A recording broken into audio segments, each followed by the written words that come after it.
What is up, y'all? This is the RC Nerd, and in this video I'm going to be rebuilding the differential for this Traxxas S-maxx.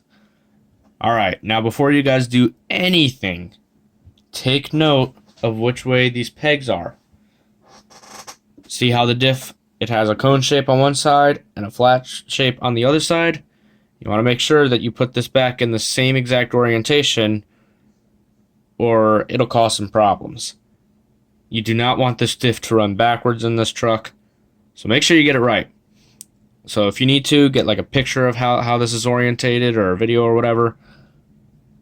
And with that, we can go ahead and remove it. Now we're going to remove all 4 screws holding the diff housing together. With those 4 screws out of the way, the diff casing should just slide apart into 2 halves. This one's going to be kind of tight. I'm going to get a small flathead screwdriver to help me out here, and that is apart now. And inside you're going to see a couple of gears.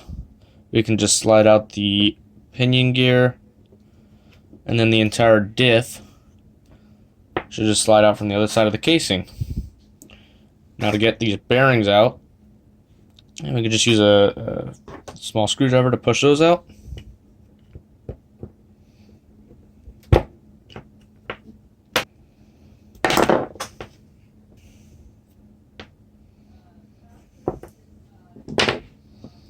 Now you should just have the differential assembly here, so you're just going to need to get a small Phillips head screwdriver and remove these 4 screws that hold the ring gear to the diff housing.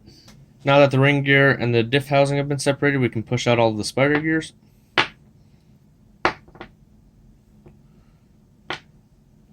These 2 little side gears just slide off this pin. And now with the entire diff disassembled, we need to wash everything. Make sure especially to wash all the gears. You want to make sure there's no grease left on the gears or in the housings, because we're going to put our own fresh grease in it afterwards, and we do not want to mix the grease. Also for the bearings, you can clean them up with alcohol and a paper towel or a rag, and make sure to put a couple drops of bearing oil on them. Alright, I've got all these diff parts cleaned up. Now, I did forget to mention that one of your outdrive gears, your output gears, should have had a Teflon washer in it, and those like to get stuck right up against the bottom of the gear, so look carefully for it. It's almost certainly in there, but if it's not, you need to make sure you replace it. Okay, we can go ahead and slide that little washer back onto the output gear, and that one's going to go right in the bottom of your diff housing.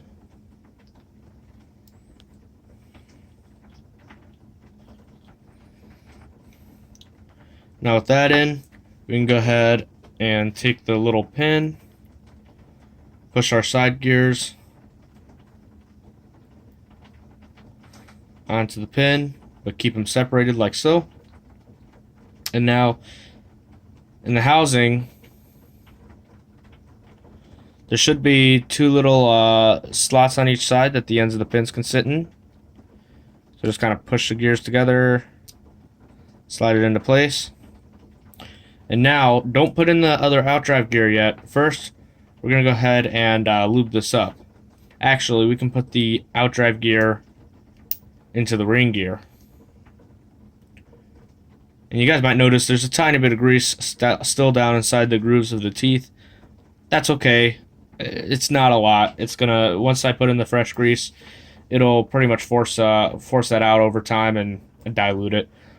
Now, if you're replacing broken diff gears, then you need to get every bit of grease out, grab your toothpick and start getting that out, because that grease could have little bits of metal from the old gears in it. One tiny little piece of metal like that could get caught in between your gears and completely destroy them, and you do not want that. So if you're replacing broken gears, clean everything till it looks brand new. Otherwise, that tiny bit of grease isn't going to do anything. Speaking of grease, I'm going to be using this Lucas Oil Red and Tacky. I use this in the transmission. Perfectly fine. It's one of my favorites right now because it does a much better job of staying in the teeth of the gears compared to some other greases. You could use marine grease or white lithium grease. It'll be fine for this, but again, the red and tacky will just stay in there a little bit better. So, for the spider gears, you're going to kind of get a glob of that on your finger and kind of just force it down into the housing. I'll give these a little turn, try to spread it onto the gears. We can take our ring gear, kind of force the other outdrive into place.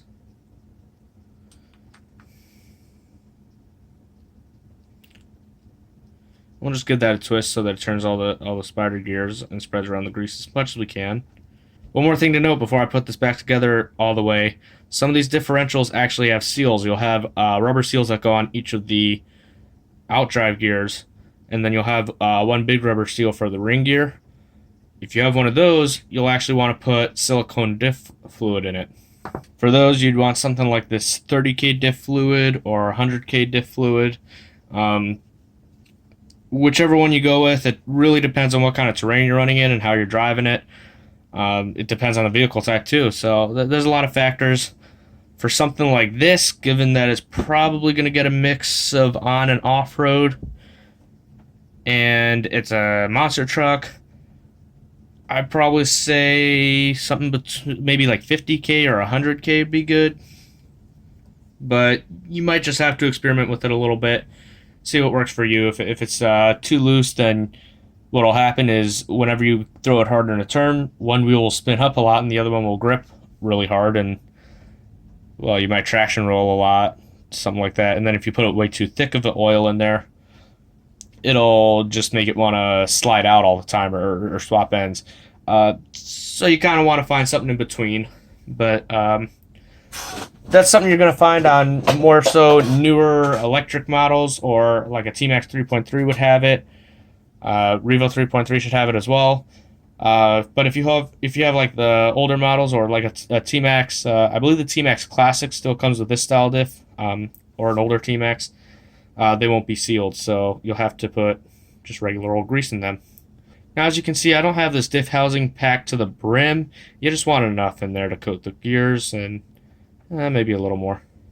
Now, we need to line up the holes on the ring gear with the holes in the diff case. I know it's kind of hard to see, but there are holes there.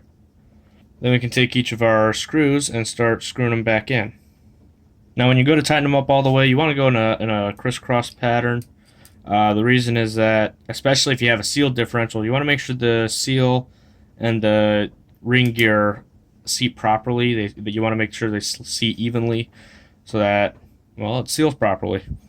But anyway, with that screwed together, we can go ahead and get our bearings.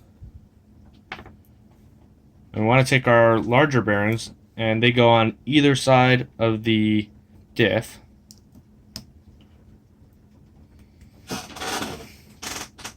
Now we can go ahead and put our diff back in the diff case. So we'll take the diff case with a flat edge,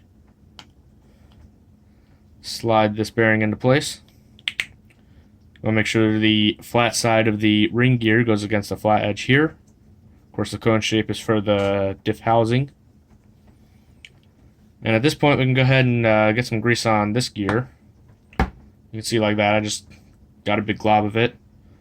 We'll go ahead and throw our bearings back into place.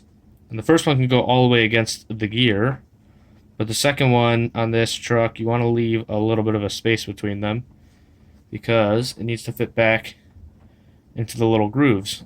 So we'll go ahead and slide that into place. And we can go ahead and once again just kind of spin the gears around to make sure that all the grease gets in there. And this is actually going to need a little bit more. So a little dab on there.